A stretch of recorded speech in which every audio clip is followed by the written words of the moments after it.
હરે Krishna friends, કેમ છો બધા? આઈ હોપ કે તમે બધા મજામાં જ હશો. ચકલીઓને જોઈને તો મને મારા બાળપણના દિવસોની યાદ આવી ગઈ હતી. તમને પણ તમારા બાળપણના દિવસોની યાદ આવી ગઈ હતી? કારણ કે નાના હતા ત્યારે આપણે પણ રમતા હતા કંઈક આવી જ રીતના. તમે જુઓ, ચકલી અરીસાની અંદર ખુદના પ્રતિબિંબને જોઈને તેને જ ચાંચ વડે મારે છે અને જોવે છે કે આ કોણ છે. કેમ કે એ તો પક્ષી છે, તો નથી સમજવાનું કે સામે કોણ છે. તો આ રીતે મેં મારો દિવસ પસાર કર્યો હતો અને એન્જોય કર્યો હતો. નેક્સ્ટ ડે સવારના પોરમાં મેં એક ક્લાયન્ટને મેસી ચોટી લઈ દીધી હતી તેના જ હેરની, અને તેને આગળથી મિડલ પાર્ટેશન લુક જોતો હતો તે લઈ દીધો હતો. તો આ નણંદ ભોજાઈ હતી, તો એ બંનેનો લુક કંઈક આ રીતનો હતો. તે બંને ચોલી પહેર્યા હતા તો બહુ જ ક્યુટ લાગતા હતા અને મસ્ત લાગતા હતા.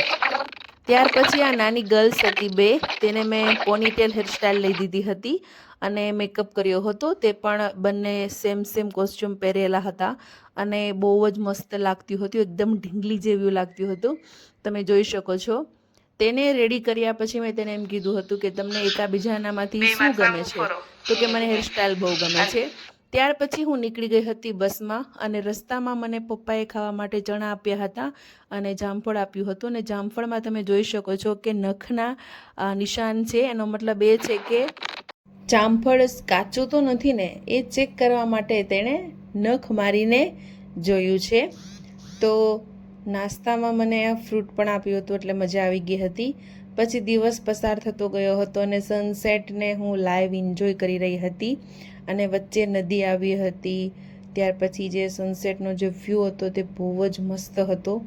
નારિયેળી આવતી હતી, મકાન આવતા હતા. આ બધા જ દ્રશ્યો મેં રેકોર્ડ કરી લીધા હતા, કેમ કે મને બહુ જ ગમતા હતા. પછી રસ્તામાં એક મંદિર આવ્યું હતું, પણ ખબર ન પડી હતી કેમ કે ત્યાં બસ જાજો ટાઈમ ઊભી રહી હતી. બસ ચાલુ થઈ ત્યારે ખબર પડી કે આ એક હનુમાન દાદાનું મંદિર હતું, અને એ મંદિરની જે જગ્યા હતી તે કઈ હતી, તો જો તમને ખબર હોય તો મને કોમેન્ટ જરૂર કરજો. ત્યાર પછી બસ આગળ નીકળી ગઈ. રાતનો સમય હતો અને બહુ દેખાતું ન હતું, બસ થોડા વૃક્ષો દેખાય છે જે થોડી લાઇટ થાય છે, અને રસ્તાનો વ્યૂ કંઈક આ રીતના હતો. ત્યાર પછી બ્રિજ ક્રોસ કરીને એક ટોલ નાકું આવ્યું હતું. ત્યાં થોડીક વાર બસ ધીમી હતી અને પછી રેગ્યુલર તેની જે સ્પીડ હતી તેમાં બસ ચાલવા માંડી હતી. અને પછી મને થાક લાગ્યો હતો, એટલે આગળનું જે શૂટિંગ હતું તે મારાથી નહોતું થાય એમ, કેમ કે હું થાકી ગઈ હતી અને મને ઊંઘ આવી રહી હતી, એટલે હું સૂઈ ગઈ હતી.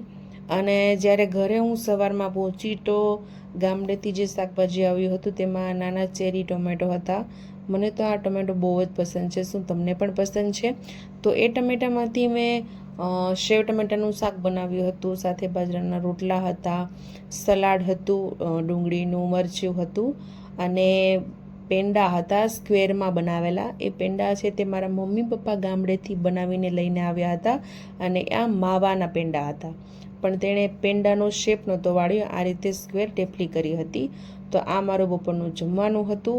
જો તમે મારી ચેનલને સબસ્ક્રાઈબ ન કરી હો તો સબસ્ક્રાઈબ, લાઇક અને શેર કરજો. મળીએ બીજા વ્લોગમાં. Thank you for watch my video. By.